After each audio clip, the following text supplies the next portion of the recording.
alikuwa akiwatolea mawaidha masahaba ridwanullah alaihim. Katikati ya mazungumzo yake kuna bwana mmoja kutoka mashambani, arabiyun, akasimama akamwambia Mtume, ya Rasulullah, mata saa, ewe Mtume wa Mwenyezi Mungu, kiyama ni lini? Basi Mtume aliendelea na mazungumzo yake. Unajua kuna baadhi ya watu wanaingia katikati ya mazungumzo wakati si wa kuingilia mazungumzo. Wanasema baadhi ya maswahaba ni kana kwamba Mtume alichukizwa na swali hilo, na Mtume naye aliendelea na mazungumzo yake. Lakini Mtume alipomaliza akauliza Rasulullah sallallahu alaihi wasallam, aina sailu ani saa, yuko wapi yule ambaye alikuwa anauliza kiyama itakuwa lini? Yule bwana kutoka mashambani, bedwi arabiyun, akasimama akasema, ana dha ya Rasulullah, ha ana dha ya Rasulullah, mimi ndiye nilikuuliza ile swali, ewe Mtume wa Mwenyezi Mungu. Basi Mtume sallallahu alaihi wasallam akamjibu akasema, idha dhuyi'atil amana fantadhiri saa, amana itakapotupwa, amana itakapopotezwa, amana itakapochezewa, basi ngojeeni kiyama. Huyu bwana akamuuliza Mtume, wa kaifa idha'atuha, na hii amana vipi inatupwa na kuchezewa na kudharauliwa? Mtume akajibu akasema, idha usida al-amru ila ghairi ahlihi fantadhiri saa, uongozi utakapopewa watu wasiostahiki. Katika riwaya, idha usnida al-amru ila ghairi ahlihi, uongozi utakapopewa watu wasiostahiki, basi fantadhiri saa, ngojeeni kiyama. Ngojeeni kiyama maana yake ni katika alama ya kiyama watu ambao wanachukua uongozi na hawafai kuwa katika uongozi. Hii ni katika dalili ya kiyama, ndugu zangu. Lakini vile vile wanazuoni umetafsiri hadithi hii, wanasema ngojeeni kiyama maana yake akichukua mtu asiyostahiki akakaa juu ya kiti kuwatawala watu, basi ngojeeni muone ile vurugu ambayo itakayotokea. Hii vile vile ni maana yake ya pili ambayo wametafsiri wanazuoni. Na leo ndugu zangu, imeonekana wazi mashariki al-ardh wa magharibiha, duniani, katika ulimwengu ya Waislamu, namna uongozi unavyochezewa, uongozi unavyofanywa mambo kama kana ni mambo ya mchezo tu. Hakuna mtu ambaye anaipa kipawa cha mbele, watu wanaifanyia kila aina ya mabaya uongozi ambaye alokusudia Bwana Mtume sallallahu alaihi wasallam. Na katika hali hii ndo Mtume naye akatahadharisha, kama hadithi ya Al-Hakim iliyokuja katika mustadrak yake iliyopokelewa na Abu Huraira. Mtume anasema, sayati ala nnasi sanawatun khadda'at, itakuja wakati katika maisha ya watu. Mtume anatabiri, maana yake anatahadharisha, itakuja wakati katika maisha ya watu, miaka za watu kudanganyana, yusaddiqu fiha alkadhib, mtu yoyote ambaye ni mrongo atafanywa kwamba yeye ndo mkweli. Yani leo wewe ukitaka kuonekana ni mkweli mbele ya watu, simama na msimamo wa kuwa mtu mrongo, wadanganye watu, basi wewe utakubalika mbele ya watu. Wayukadhibu fiha as-sadiq, na mtu yoyote ambaye ni mkweli atafanywa kuwa ni mrongo. Leo wewe ukitaka kuonekana ni mrongo katika mshtama, simama na ukweli, simama upande wa haki, utatajwa kila aina ya majina, utatukanwa, utafedheheshwa. Lakini Mtume akaendelea katika hadithi hii, anasema, wayutaman fiha alkhain, na mtu yoyote ambaye ndiyo khain, mtu ambaye leo anawauza Waislamu, mtu ambaye leo anawahini Waislamu, huyu ndo ambaye atakayeaminiwa katika mshtama. Maana yake wewe leo ukitaka kuaminiwa na watu, wewe wafanyie khiana hawa watu, watakuamini wewe.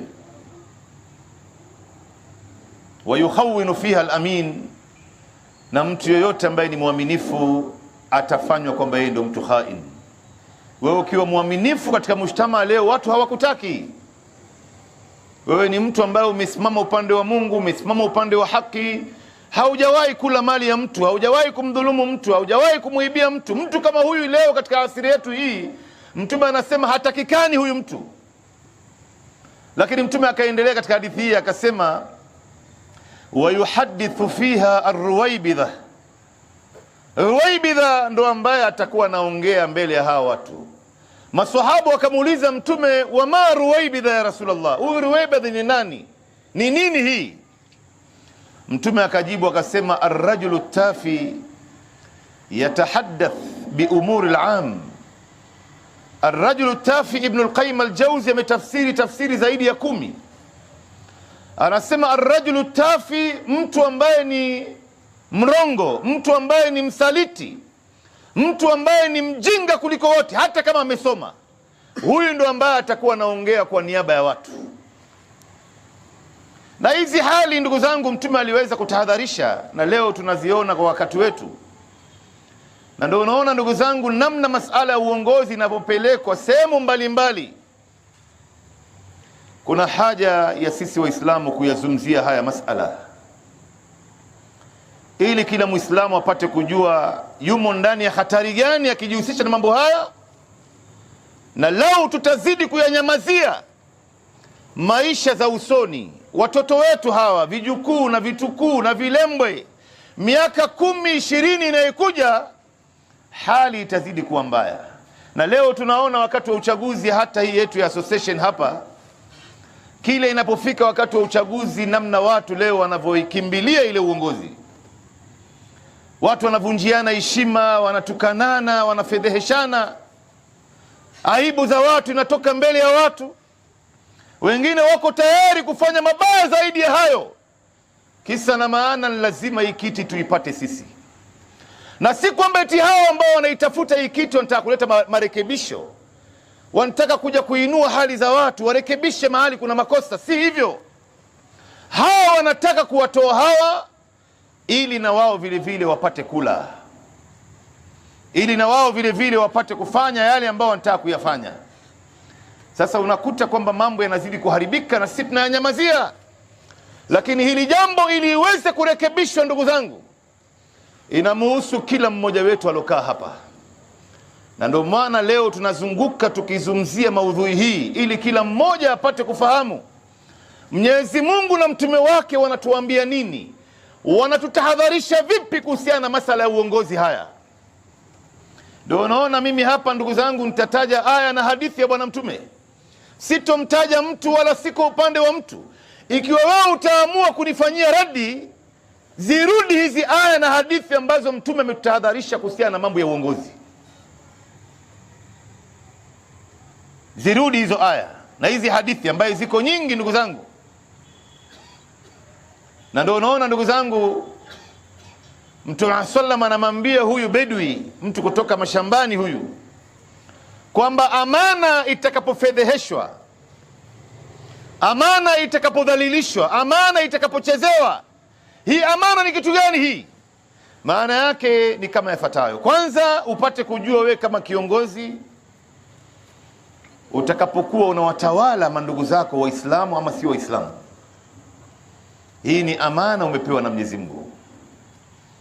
Mwenyezi Mungu ametaja ndani ya Qur'ani katika aya nyingi, miongoni mwao anasema, inna aradna al-amanata ala as-samawati wal-ard wal-jibal faabaina an yahmilnaha wa ashfaqna minha wa hamalaha al-insan innahu kana dhaluman jahula. Mwenyezi Mungu Subhanahu wa Ta'ala aliichukua hii amana akaikabidhi mbingu na ardhi na majabali. Mbingu na ardhi na majabali zikakataa. Binadamu ndo ambaye akaichukua hii amana. Na kuchukua kwake binadamu, innahu kana dhaluman jahula, hakuna mtu aloidhulumu nafsi yake na mtu mjinga kuliko wote kama binadamu, kulingana na hii aya. Na amana ambayo inaikusudiwa hapa ni mbili ndugu zangu. Ya kwanza, Mwenyezi Mungu aliwaamrisha mbingu na ardhi na majabali wafanye mema, kisha watalipwa pepo, na wakifanya maovu watalipwa moto, ama wabaki namna walivyo. majabali, mbingu na ardhi zikasema sisi tutabaki namna tulivyo. Lakini binadamu ndo akachukua amana hii, na leo hakuna mtu aliyojidhulumu na hakuna mtu ambaye ni mjinga katika viumbe wa Mungu kama binadamu, pamoja na akili aliyopewa. Amana nyingine Mwenyezi Mungu Subhanahu wa Ta'ala ameitaja kwenye Qur'ani, anasema inna Allaha ya'murukum an tuaddu al-amanati ila ahliha wa idha hakamtum baina an-nasi an tahkumu bil adl. Mwenyezi Mungu anawaamrisheni kurudisha amana za watu kwa watu wenyewe.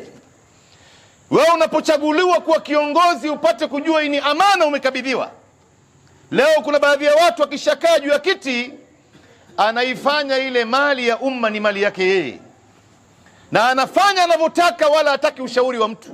Apate kujua kwamba hii ni amana amekabidhiwa. Mwenyezi Mungu anamuamrisha inna Allaha ya'murukum, maana yake Mungu anawaamrisha watu warudishe amana za watu kwa watu wenyewe. Maana yake anapochukua kiti, anapochukua uongozi, malengo yake kuu ni kwenda kulinda mali ya umma, ni kwenda kurekebisha hali zao na kuinua maisha yao na kuwatatulia matatizo yao. Hii ndio iwe malengo makubwa katika safari hii ya uongozi ambayo watu wengi wanapitia ndani yake.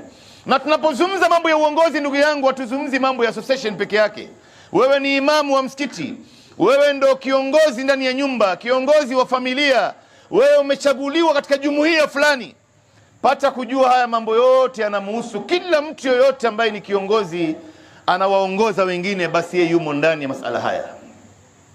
Yeye yumo ndani ya masala haya. Ndio unamuona Mtume sallam anapotafsiri amana. Ndugu zangu, Mtume sallam alipokuwa anahama Maka kwenda Madina, alimwacha Saidina Ali nyuma. Akamwambia Saidina Ali, wewe utabakia nyuma kwa sababu mbili. Sababu ya kwanza, maadui wasijue mpango wake Mtume sallallahu alaihi wasallam.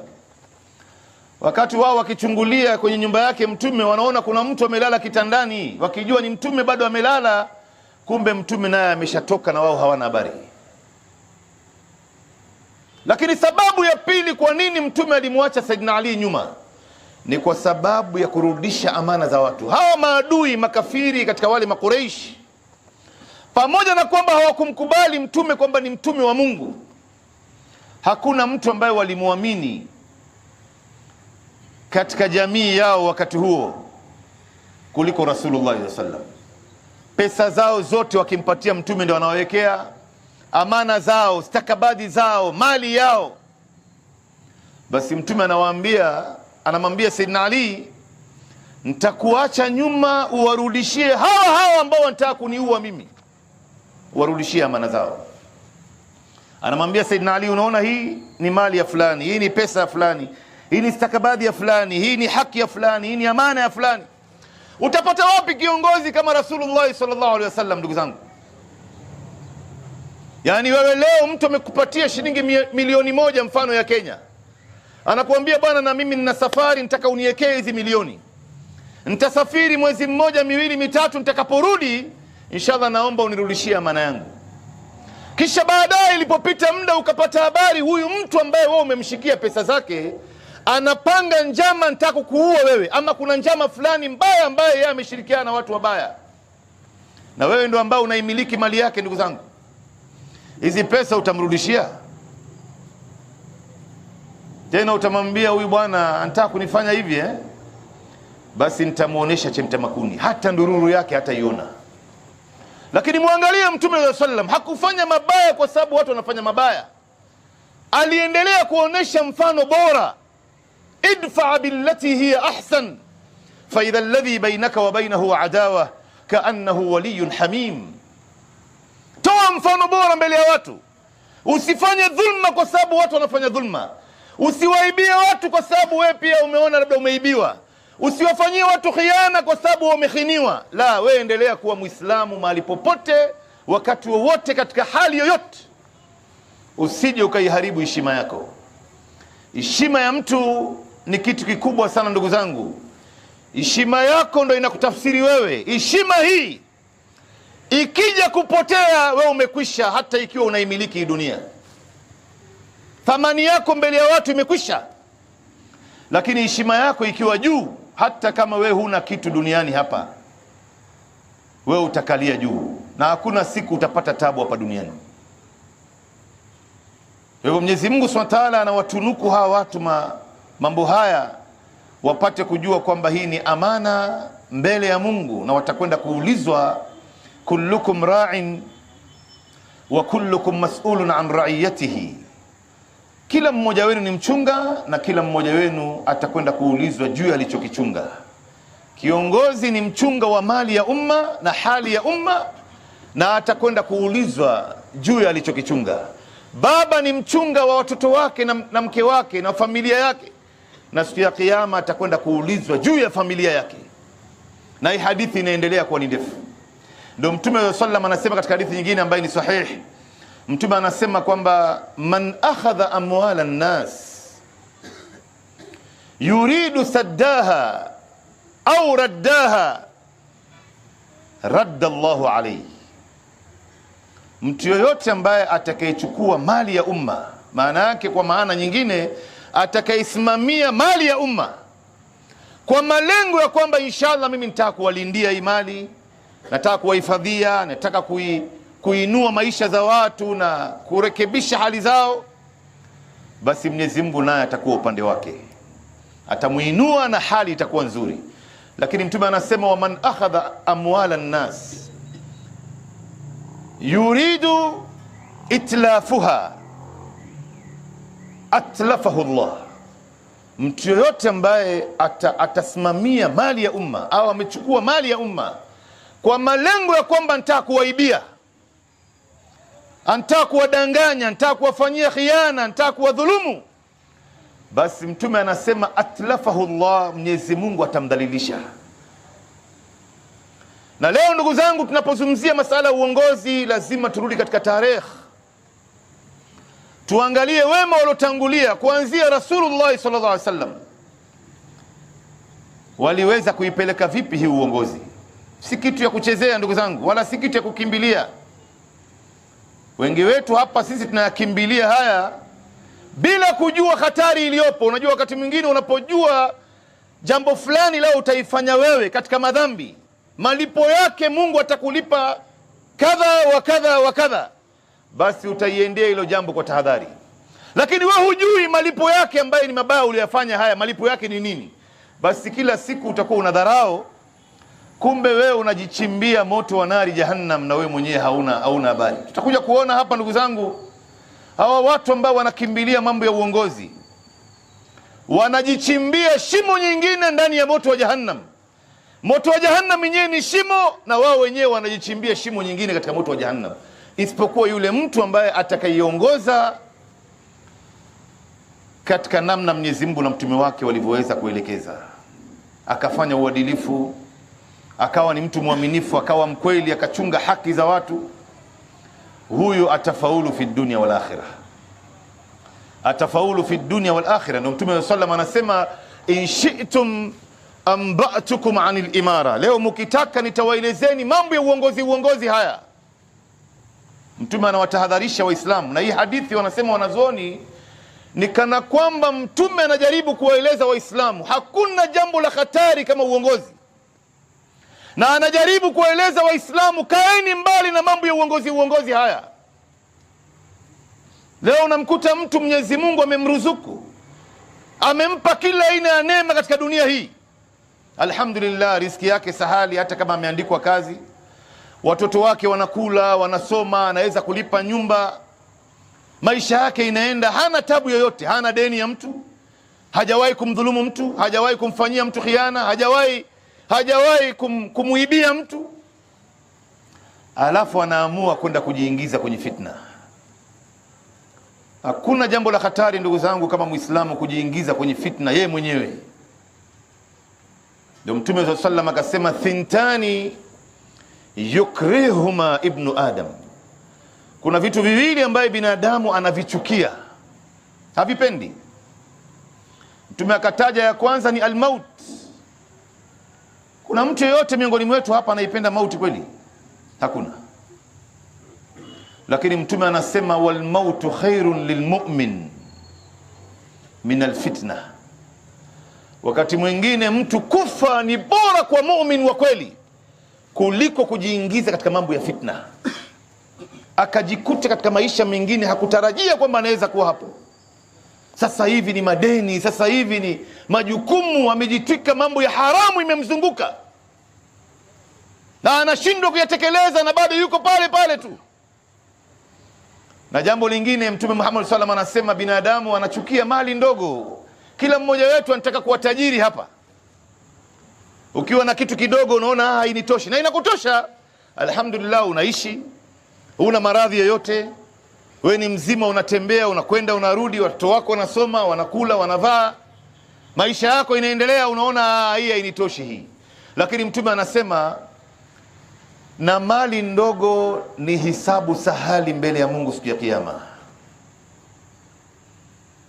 Kama Mtume alivyotaja ndani ya Sahih Muslim, watakuja watu wawili siku ya Kiyama, wanajuana hawa watu katika hisabu. Sasa mmoja wao katika wale wawili atahesabiwa, kisha ataambiwa ingie peponi baada ya muda.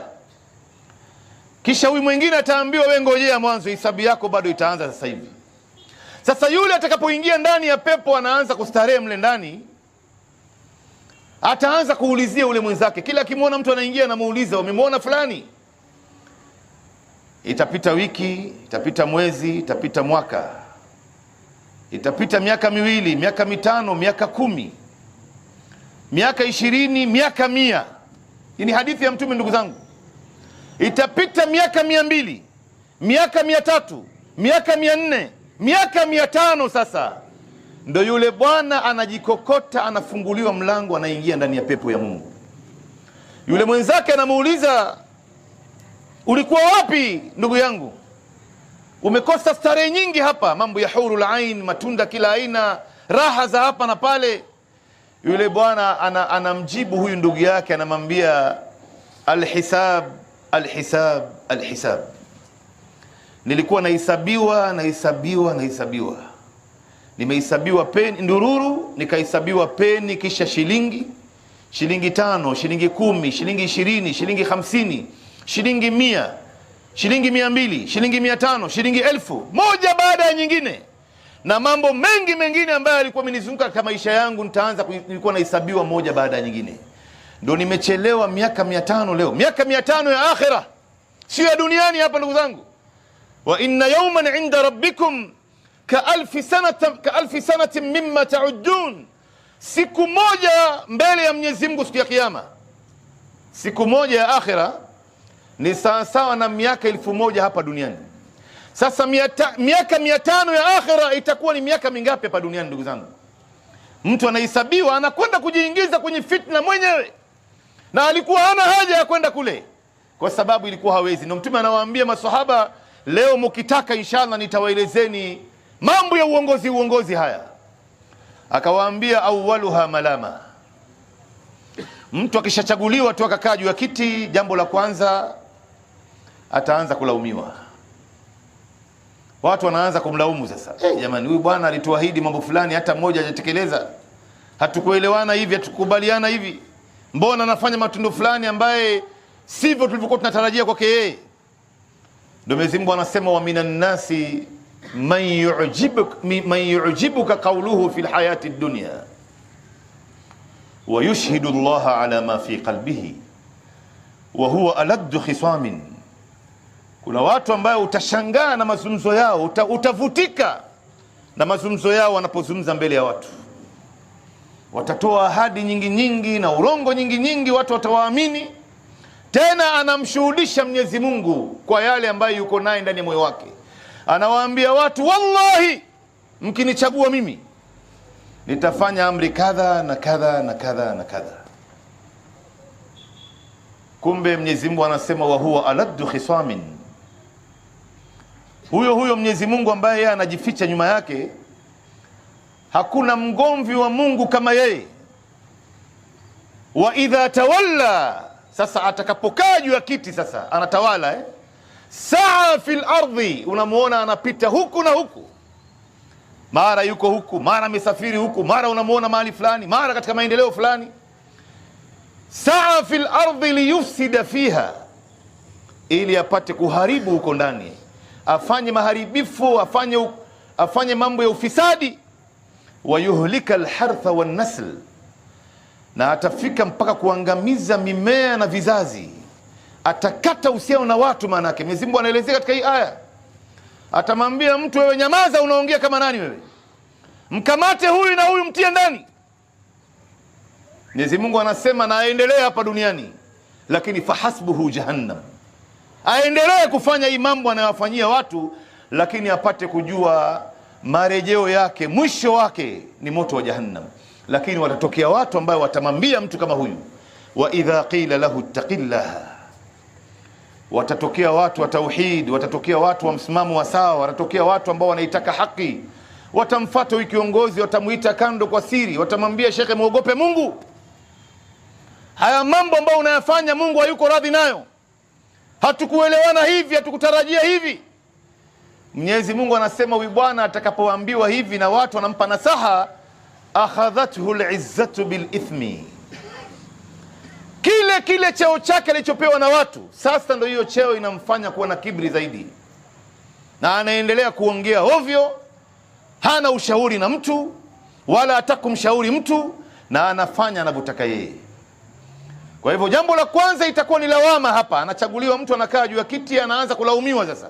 Wathaniha nadama, na ya pili yake mtu baada ya kuchaguliwa katika mambo ya uongozi itakwenda kuwa ni majuto. Ameshakaa juu ya kiti, ameshaonja asali, sasa kutoka pale inakuwa ni shida.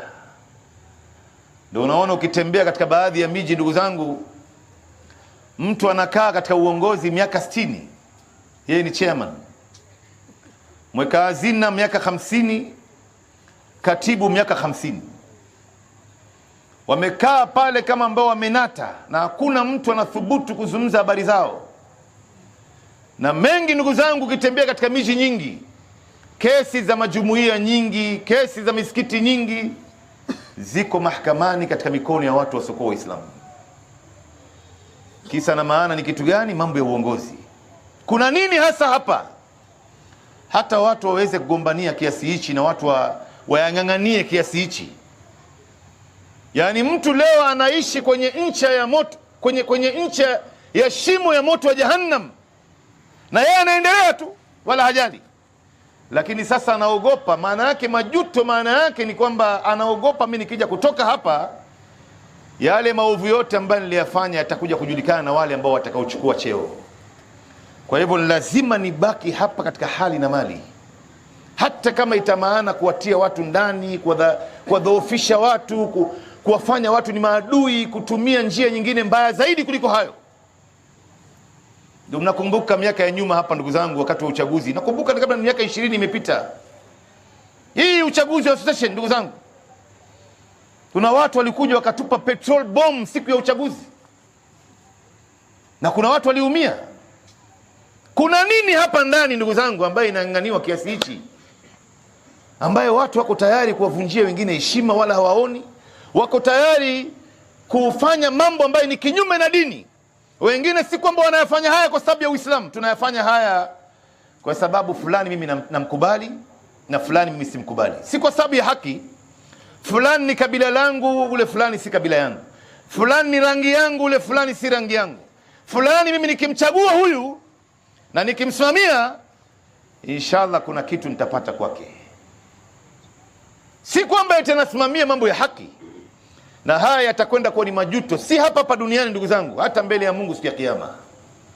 Wa thalithuha adhabun yawm alqiyama, Mtume anasema na ya tatu yake itakwenda kuwa ni adhabu siku ya kiyama, illa man adil, isipokuwa yule ambaye atakayefanya uadilifu, akaipa uongozi haki yake, akasimama inavyotakana kusimamwa, hata kama yuko peke yake, hatojali hiyo, atasimama kidete na wala hatoangalia huku wala huku. Na hao wamewahi kuonekana hata katika asili yetu ya sasa ndugu zangu, viongozi waadilifu, viongozi wa kweli, viongozi ambao hawadanganyi watu wala wafanyii watu khiana, wapo, wamepatikana wakati wetu. Lakini tukiona wengi wamekwenda kinyume na hizi aya na hadithi, ziko wazi kabisa. Ndio Mwenyezi Mungu Subhanahu wa Ta'ala anasema katika surati al-Maida, fahal asaitum in tawallaytum an tufsidu fil ardi wa tuqatti'u arhamakum.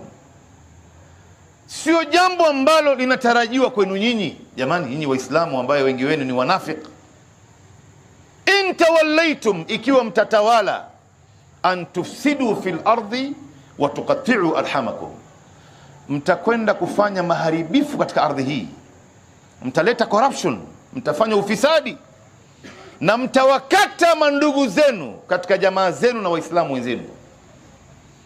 Uongozi nitakana itulete pamoja ndugu zangu, haifai kutugawa. Ikishakuwa uongozi kama huu inasababisha Waislamu wanagawanyika, basi watu wanatakana wafikirie mara mbili, kuna nini hapa? Hata umoja wetu leo inakuwa ndani hatari. Jambo lolote ambayo inahatarisha umoja wetu, hiyo ndio nitakana iondolewe. Umoja wetu ubaki, kwa sababu umoja wetu ni msingi. An tufsidu fil ardi wa tuqatti'u arhamakum. Mwenyezi Mungu anaeleza sasa hawa watu ambaye wanatarajiwa kwao kwamba wataleta maharibiko, wataleta ufisadi, watawakata Waislamu wenzao, watawakata jamaa zao. Mwenyezi Mungu anawasifu na sifa zifuatazo: ulaika alladhina la'anahumullah. Ukitaka kumuona mtu alolaaniwa, muangalie kiongozi anayefanya ufisadi katika cheo chake. Hawa ni wale ambao Mwenyezi Mungu amewalaani tayari. Sisi Waislamu hatuna haki ya kumlaani mtu mpaka Mwenyezi Mungu mwenyewe ndo ashasema, na hilo anayejua. Wala sisi hatuwezi kusema kwamba laana ya fulani juu ya fulani. Hii si kazi yetu. Mungu mwenyewe ashamlani. Ulaika alladhina la'anahumullah fa asammahum wa a'ma absarahum. Na Mwenyezi Mungu Subhanahu wa Ta'ala atawafanya hawa watu kuwa ni viziwi hata kama masikio yao yanasikia, na atawafanya vile vile ni vipofu hata kama macho yao yanaona. Haambiliki, hasikii, hana mambo ya nasaha. Huwezi kumpata hivi hivi, si mtu mwepesi. Ukimpigia simu ashiki simu.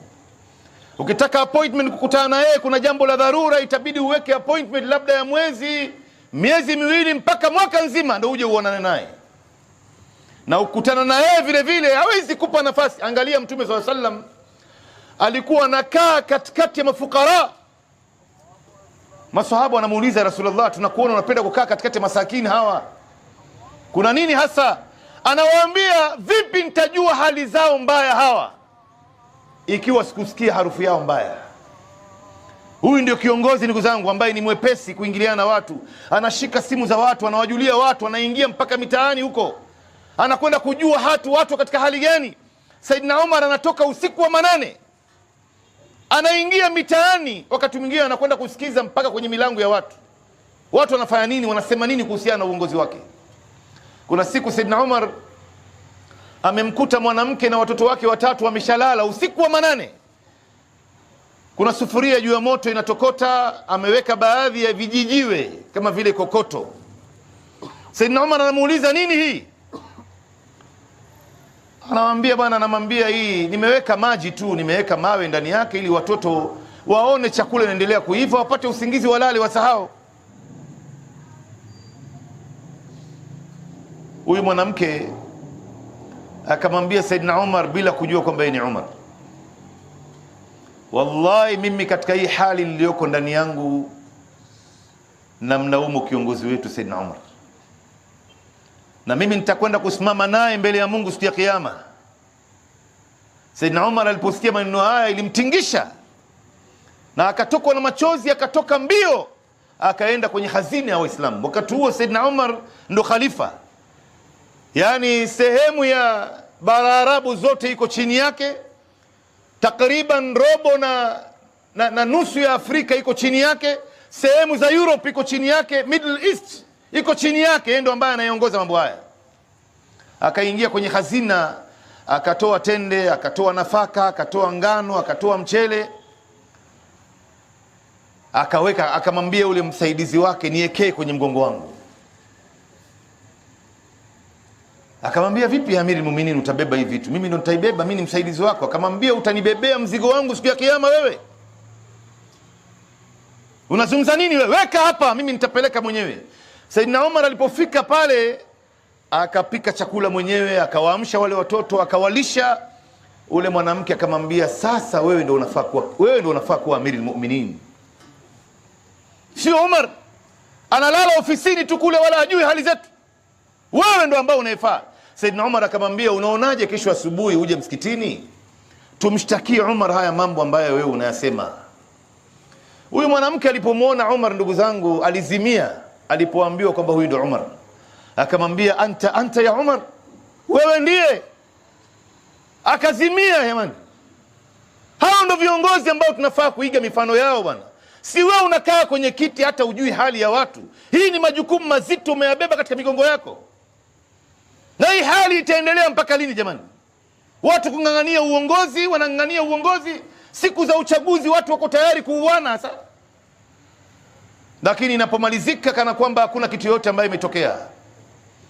Na ndio unaona ndugu zangu, haya mambo yanatuhusu sisi sote. Sikizeni hadithi hii ambayo Mtume anataja, ambayo imo ndani ya Sahih Muslim, namna hatari iliyovu ndugu zangu.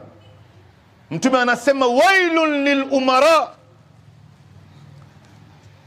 adhabu kali itawafika wale viongozi ambaye hawatawali kwa namna Mwenyezi Mungu na mtume wake walivyofundisha.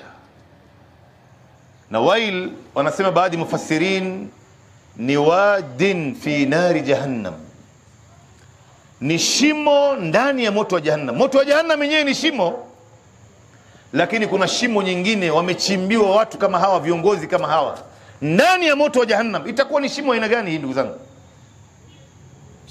Alafu sikiza, wewe ambaye leo ndo unawachagua hawa watu, wewe ndo ambao unaenda mbio kuwapigia debe, wewe ndo ambao unashirikiana na wao katika mambo yao, Mtume anasema nini kuhusiana na wewe? Anasema, wawailun lilurafa.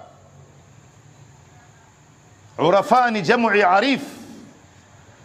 Adhabu kali iwafike wale ambao watakawasaidia hawa viongozi madhalim. Ukatia kidole yako pale ukamchagua, ukawa unashirikiana na yeye katika maovu anayefanya. Yani leo sisi wengine wetu hapa ndugu zangu, tunatumiwa na watu kwa maslahi ya watu wengine. Wewe unachezewa tu na umepewa macho na akili na huitumii akili yako. Unaenda kama kipofu.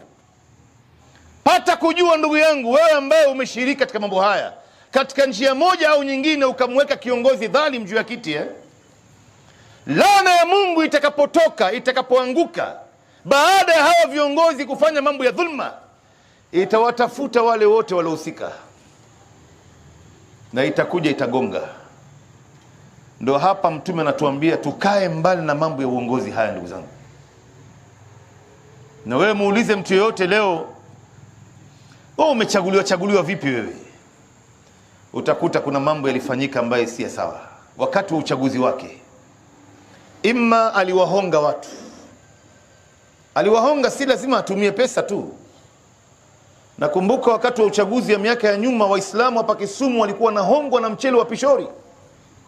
Maana yake watu washagundua watu Waislamu wanapenda pilao sana hao, basi wewe mpelekee pishori, umemmaliza. Amewahonga watu, na hii hongo ndio ile hongo ambaye Mtume ameharamisha akailani. Unajua kuna baadhi ya hongo wengine wanasema kwamba ni hongo, sio hongo. Mfano mimi leo natafuta pasipoti yangu pale Nyayo House. Akaja bwana akanambia, bwana faili yako imepotea bwana. Leta shilingi 1000 tuingie ndani huko tuanze kuitafuta. Hiyo wanazuoni wanakubaliana kwamba sio hongo, kwa sababu ni yako wewe, ni yako. Unatoa ile pesa kwa sababu unataka kwenda haji, labda unataka kwenda umra, una safari ya muhimu. Si hongo hiyo. Lakini hongo ni kama hii.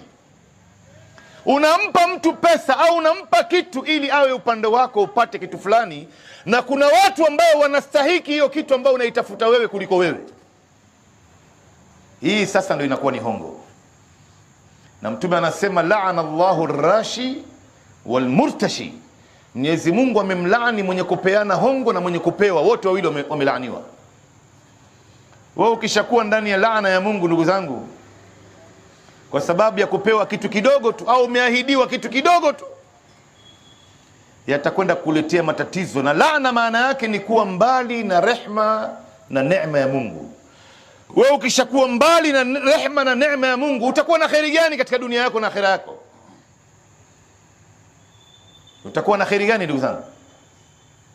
Hakuna kheri yoyote ambayo utakayekuwa nayo. Kwa hivyo utamkuta ameipata hiyo uongozi ama hicho cheo katika njia ya kuwahonga watu, Pili, imma ameipata vile vile katika njia ya kuwadanganya watu. Atatoa maneno za urongo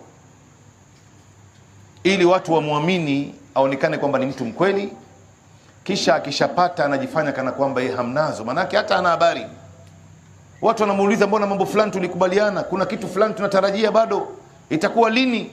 Hata hajali. Au aliwakuta hawa ambao wanataka kumchagua ni watu wajinga, wasojua hata kiongozi anafaa kuwa na sifa gani na gani na gani, na ndio akapata nafasi ya kutumia hiyo. Watu wenyewe ambao wanaopiga kura wote hawa wengi wao ni watu wajinga wajinga tu. Kwa hivyo wawailun lilurafa.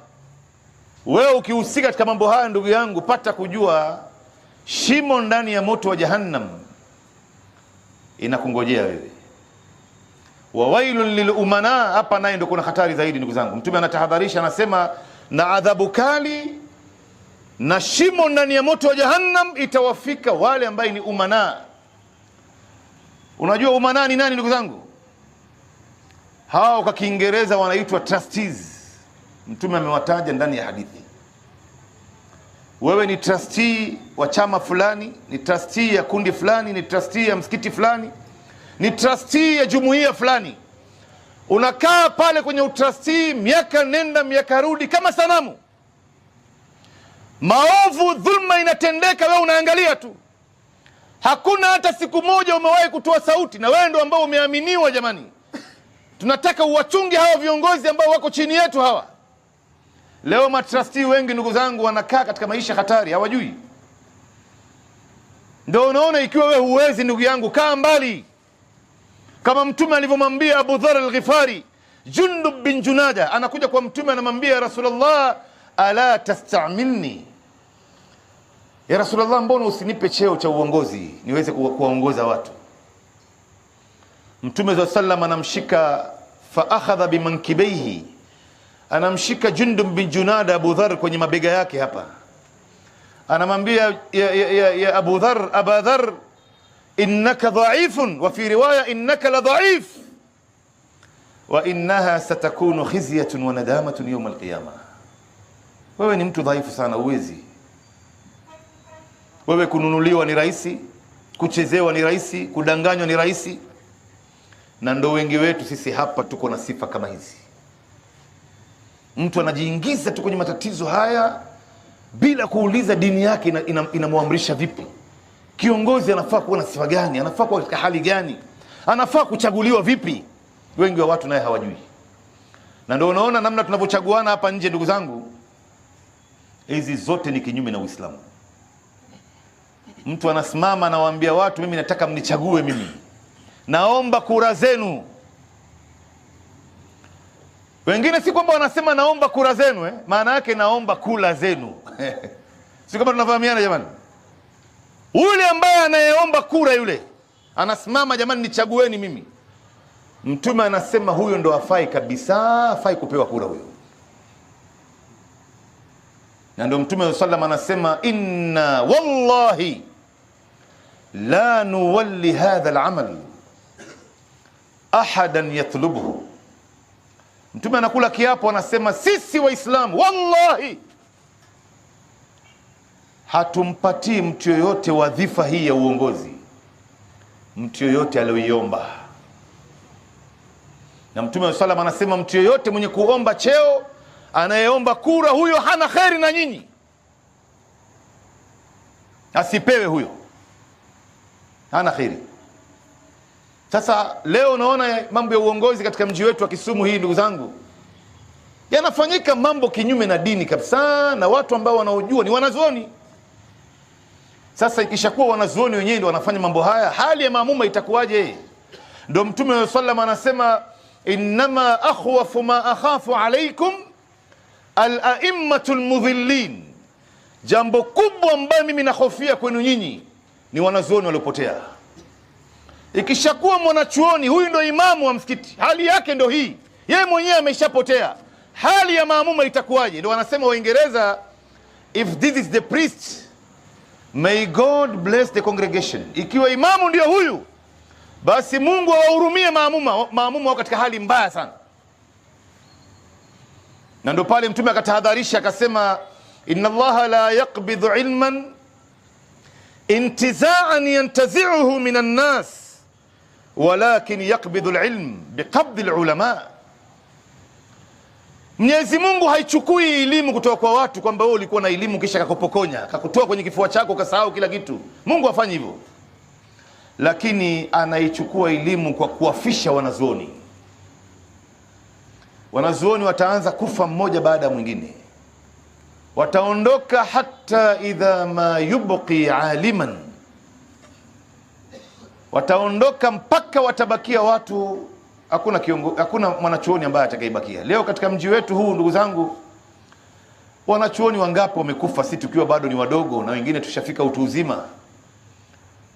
Watu kama kina Haji Saleh, kina Maalim Umar, kina Mansab ambao walikuwa hapa zamani, kina Maalim Zakaria Burhani, kina Maalim Abdullah Sheikh, wote ni wanazuoni hawa, wameondoka mmoja baada ya mwingine.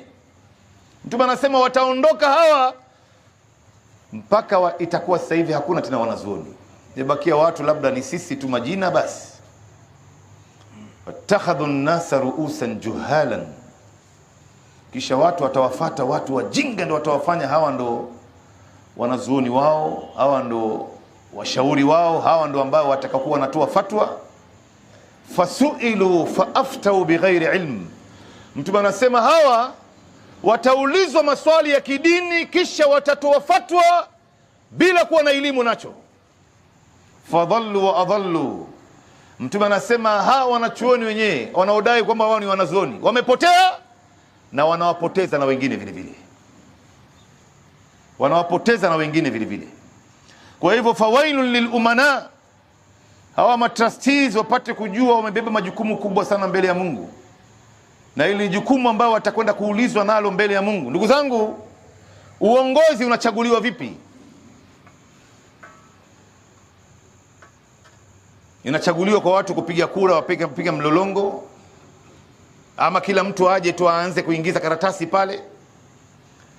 Katika sheria ya Kiislamu, kiongozi, wanaomchagua kiongozi ni watu ambaye wanaoaminiwa katika hii umma, ambaye ni wanazuoni wake, maimamu wake, wacha Mungu wake, ni watu waliosoma hawa ulama. Hao ndo ambao wanafaa kukusanyika wote, alafu wakaamua kuangalia katika mshtama wetu nani ambaye anafaa kuwa kiongozi wetu, bila huyo ambaye anataka kuchaguliwa kujua kwamba yeye anataka kuchaguliwa.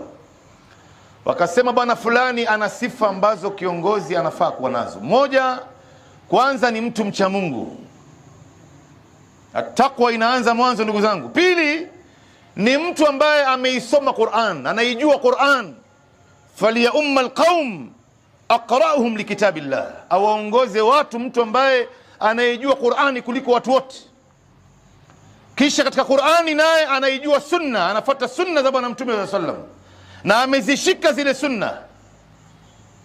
Kisha ni mtu mkweli, sifa yake ni nzuri, ni mtu mwaminifu, ni mtu mwenye kuchunga amana. Hizi sifa zote zinafata.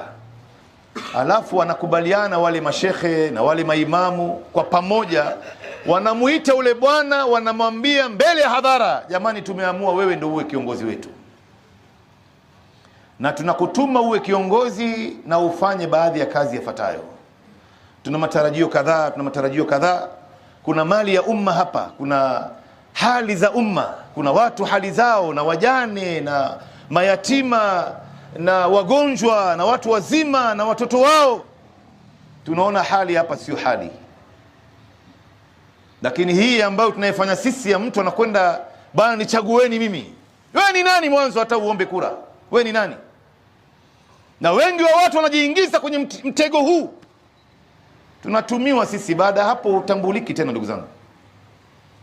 Kama tunavyoona kura za hawa watu wasiokuwa Waislamu, ni hivyo hivyo tu. Ndio leo wengine wetu hapa tunayafanya humu ndani. Mtume sallallahu anasema, innakum satahrusuna ala al-imara hakika nyinyi mtayapapia na kuyakimbilia hii mambo ya uongozi haya. Wa innaha satakunu khizyatun wa nadamatun yawm alqiyama, itakwenda kuwa ni fedheha na majuto siku ya kiyama. Kiongozi ni yule ambaye anaihudumia umma, kiongozi ni yule ambaye anawashauri umma. Leo hawa viongozi ambao wako duniani, ndugu zangu, hawezi kuwa bora kuliko Rasulullah sallallahu alaihi wasallam. Huyu ni mtume wa Mungu na ndo kiumbe aliyokuwa bora kuliko viumbe vyote, khairu khalqillah. Pamoja na hayo alikuwa anawashauri maswahaba katika uongozi wake. Hata katika vita vya Uhud anatoa rai mbele ya maswahaba, bwana, mimi naonelea hii vita vya Uhud tupigane hapa ndani ya Madina. Maswahaba wanamuuliza Rasulullah, hii ni rai yako ama ni wahi?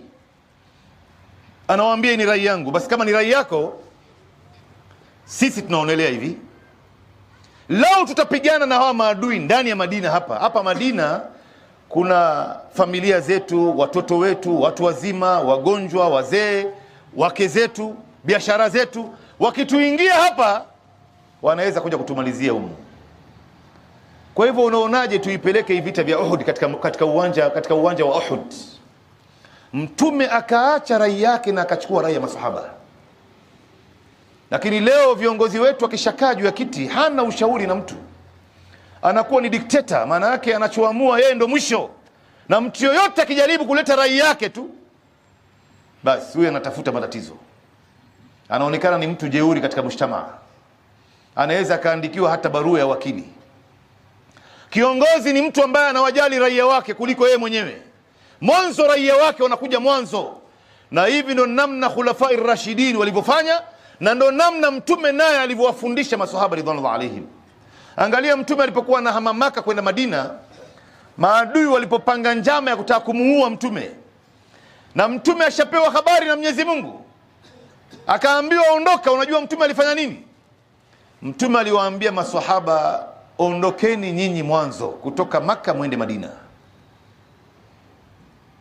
mimi nitaondoka mwisho. Wakaondoka mmoja baada ya mwingine. Walipitia mitihani nyingi, wengine waliuawa, wengine wakakatwa mikono yao, wengine wakatenganishwa na familia zao, wengine wakapokonywa mali zao, wakaachwa mafukara. Walipitia mitihani nyingi kwa kweli.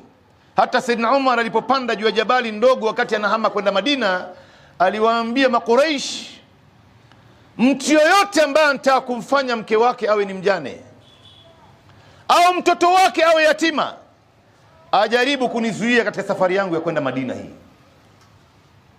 Na hakuna mtu aliyothubutu kukaribia pale. Na waliposhaondoka wote, sasa ndo mtume amebakia nyuma na Abubakar Siddiq na Saidna Ali. Utapata wapi kiongozi kama huyu, ndugu zangu? Yaani leo mfano ni kiongozi, ni mfalme wa dunia, ni rais wa nchi, ni kiongozi katika nchi. Imetoka habari kwamba huyu kiongozi maisha yake iko hatarini, labda anataka kufanyiwa njama mbaya, ima ya kuuawa ama kufanyiwa mabaya mengine zaidi ya hayo. Eti anawaambia raia wake, ondokeni nyinyi mwanzo. Ishawahi kutokea hiyo, ndugu zangu? Bali italetwa helikopta, yeye na familia yake na pesa zote, huyo hajali tena hapa nyuma raia wake watauawa, damu yao itamwagika, maisha yao itaharibika, watatenganishwa familia zao, mali yao yote itapotea. Watu hawajali hiyo tena, wanaangalia ule kiongozi, amani yake. Lakini muangalie mtume anavyojali raia wake mwanzo. Na ndio unaona mtume akisikia tu mtu yote ni mgonjwa, yeye ndio wa mwanzo anakwenda kumtembelea, na anakuja na suluhisho, tutamsaidia vipi huyu. Kuna jambo lolote imetokea imemsibu mtu, yeye ndio mtu wa kwanza yuko pale, ashajua tayari. Kama kuna wakati Mtume sallam usiku wa manane alisikia kelele kubwa sana pale Madina, ukelele wa ajabu. Maswahaba wanashtarisha kutoka, wakitoka wanafikiri labda kuna maadui wamevamia, wanamuona mtume anarudi akiwa juu ya farasi. Akamwambia, msio na wasiwasi bwana, hawa ni msafara wa biashara unapita kwa sherehe zao. Angalia kiongozi ameshajua kuna hatari, yeye ndio wa mwanzo ameshatoka kwenda kuangalia. Anarudi anawaambia watu wake, tulieni jamani, hakuna hofu yote. Hizi ndio sifa za uongozi ambaye sisi Waislamu tunafaa kuwa nazo unapochaguliwa wewe kuwa kiongozi. Kiongozi ni mtu ambaye ni mwaminifu, anachunga hali za watu, anachunga mali yao. na anaweka mambo yote parwanja, masala ya accountability na transparency. Kila kitu inawekwa hadharani, na hii ndio sifa ya kiongozi. Iliwahi kutolewa msaada, ilikuja kwa mtume, wanasema baadhi ya wanazuoni ilitolewa sadaka, ikaletwa mbele ya mtume, mtume akaigawa mbele ya maswahaba, akaweka nyingine kubwa zaidi, nyingine ndogo zaidi, nyingine katikati, nyingine kubwa. Akasema hii itapelekewa fulani na familia yake, hii itapelekewa fulani, hii ya fulani, hii ya fulani, hii ya fulani. Sahaba mmoja akamwambia mtume, ya Rasulullah, unafanya mambo bila uadilifu mbele yetu, na tunaona wazi unapendelea upande mmoja, umewapa wengine kubwa kuliko wengine. Mtume akamwambia, kwani sio mimi ambaye ndo kiumbe ambaye ninamuogopa Mungu kuliko watu wote? Sio mimi kweli? Basi yule bwana kwa hasira akaondoka kaenda zake. Saidina Khalid bin Walid akamwambia, Rasulullah, nipe ruhusa nikamkate shingo huyu bwana. Mtume akamwambia, la, usiende kumuua, huenda akawa na swali huyu bwana, utukufu wa swala. Na vile vile kuna riwaya inayosema usiende ukamuua, watu baadaye wakaja wakasema, angalia mtume anawaua watu wake. Ndio Saidina Umar alivyokuwa vile vile, akiweka amana za watu mbele ya watu, akiweka mali ya umma mbele ya watu. Kila kitu ikiingia ulimwengu mzima inajua.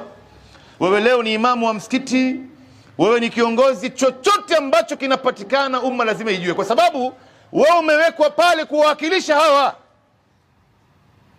Lakini leo inapotoka tende 50 ya debe 50 za tende, tunaona debe 5 tu, 45 hazionekani. Ukija kuuliza, jamani, mbona hatuoni 45? Tumeona 5 tu, na wakati zikiingia hapa zilikuwa 50. Maswali kama haya kwa baadhi ya viongozi haitakikani. Utaandikiwa barua moja tu ya lawyer. Kama ni msikiti utaambiwa kuanzia leo ni marufuku swali hapa, hakuna kuswali hapa tena. Lakini muangalie Saidina Umar yuko juu ya mimbar anatoa khutba siku ya Ijumaa. Bwana mmoja anasimama anamsimamisha Umar, na Umar anatoa khutba. Anamwambia, ya Amirul Mu'minin ittaqillah, Amirul Mu'minin, muogope Mungu wewe. Ikiwa Saidina Umar atakuwa si mcha Mungu, jamani, nani mwingine ambaye atakuwa mcha Mungu miongoni mwetu? Akamwambia, ya Amirul Mu'minin, vipi umechukua kitambaa ya kanzu kubwa kuliko watu wengine? Unajua ilitoka zawadi ya kitambaa ya watu kushona kanzu, kila mmoja akapewa, na ilipitia kwenye ofisi ya Saidina Umar ambaye ndo khalifa, ndo kiongozi wao. Sasa kila alopewa kitambaa ya kanzu akishona inafikia chini ya magoti, lakini ya Umar ilikuwa ndefu zaidi kuliko wengine. Huyu bwana anamwambia Saidina Umar, muogope Mungu, kwa sababu wewe uko ofisini umechukua kitambaa refu kuliko wengine, umechukua zaidi. Saidina Umar akalia, ndugu zangu, juu ya mimbar akawaambia, wallahi namshukuru Mungu, maswali kama haya nimeulizwa bado niko hai. Lao ningeulizwa mbele ya Mungu ningejibu nini? Na hakuna dhulma yote amefanya. Akasema, hii swali mimi siwezi kujibu, mtoto wangu Abdullah bin Umar ndo atajibu. Mtoto wake Abdullah akasimama akawaambia, jamani, baba yangu hii kanzu ambaye, ile kanzu ambaye alikuwa naye kabla ya kushona hii, ndio hiyo peke yake aliyokuwa nayo, anamiliki kanzu moja tu. Kwa hivyo mimi kitambaa changu nilimpatia yeye. Watu wote wakatulia. Umar Amirul Mu'minin anamiliki kanzu moja. Ndugu zangu, utapata wapi viongozi kama hawa? Kanzu moja. Hata kuna kipindi wakati fulani aliwahi kuchelewa Umar kuja kutoa khutba msikitini, watu wanaangalia yuko wapi Amirul Mu'minin. Amirul Mu'minin, time ya swala ya khutba imeshafika, hajaonekana yuko wapi. Mara kwa ghafla Saidina Umar akashitokeza, akapanda juu ya mimbar siku ya Ijumaa, akatoa salamu alaikum, ikaadhiniwa. Baada ya adhana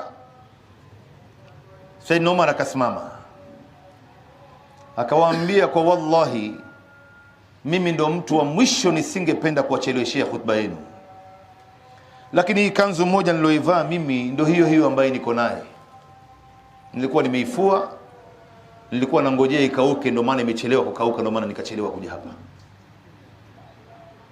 Hao ndo viongozi ambao hawakuiona hii dunia ni kitu mbele yao, na hawakuiweka mbele, na wakaweza kukalia juu katika ulimwengu wa masala haya. Ndugu zangu, naona wakati umeshatukata, na tunaambiwa kwamba kuna masala ya usalama huku nje.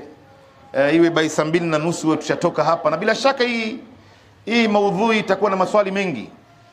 Kwa hivyo mwingine atakuja katika maswali ili tuweze kutoka hapa kwa time ambayo imewekwa, ambayo ni saa 2:30, kwa sababu ya hatari iliyoko huku nje. Vijana wamekuwa ni vijana hatari, wanapiga watu kabari, wanawadunga watu visu, wanafanya kila aina ya mabaya, na hii ni mtihani katika umma. Ndugu zangu, hali ikishafika namna hii, hawa vijana inatakana wapewe nasaha na waweze kutahadharishwa na hii mambo ambao wanayafanya wao. Na waliwahi kupita vijana kama hao katika asri ya nyuma, hata si tukiwa tupo hapa. Mwisho wao ilikuwa nini ndugu zangu? Hii njia ambayo unaipitia washapita watu kitambo, mwisho wao ulikuwa mbaya, na wengine waliondoka hapa duniani katika hali ya kusikitisha sana. Hata kuna wengine nakumbuka katika mtaa wetu wa Kaloleni hapa, umma ilikataa kuwaswalia watu kama hao, ikabidi waswaliwe na watu wa kawaida tu, ili kuyakanya haya mambo yasipate kuendelea katika jamii. Kwa hivyo wewe ambao unaendelea kwa kuwadhulumu watu na kuwaibia watu na kuwadunga watu visu, pata kujua yako yanakuja na itakuwa mbaya zaidi. Kwa hivyo kabla ya hapo, tubia madhambi yako na utafute riziki ya halali. Hii haramu hakuna mali itakupeleka, itakutia hofu tu, mwisho wake itakutia maradhi. Wewe leo unamdhulumu mtu, unafikiri Mungu amelala? Mungu hajalala. Unakula jasho ya mtu. Hakuna kitu kibaya kama hicho ndugu zangu. Mtu anakwenda mbio, anatoa jasho kwa ajili ya kuiangalia familia yake, wewe unakwenda kuichukua katika njia rahisi tu, alafu unafikiri kwamba Mwenyezi Mungu Subhanahu wa Ta'ala amesahau haya. Hajasahau. Mtume wa sallam anasema, inna Allaha la yumli lidh-dhalimi hatta idha akhadhahu lam yuflithu. Mwenyezi Mungu atamwachia ule dhalim aendelee na dhulma yake tu, mpaka siku atakapoamua kumshika hatomwacha. Na ndio unaona wakati mwingine wewe unapofanya baadhi ya madhambi, unaona unafanya madhambi na Mungu anaendelea kukupatia tu katika dunia hii. Wewe unafanya dhambi na riziki yako sahali, maisha mazuri, hakuna tabu yoyote, pesa nyingi. Pata kujua huko hatarini ndugu zangu. Ndio pale Mtume sallallahu anasema, idha ra'aita Allah yu'ti al-'abda min ad-dunya ala ma'asihi ma yuhib fa innahu istidrajun lahu min Allah azza wa jalla. Tupate kujua ndugu zangu, Mtume anasema utakapomuona Mwenyezi Mungu anampatia mja wake hapa duniani, na huyu mja wake anaendelea kumaasi tu, na yeye Mungu anampa tu, basi pata kujua kwamba hii ni istidraj kutoka kwa Mwenyezi Mungu. Maana yake Mungu anamshukisha pole pole tu.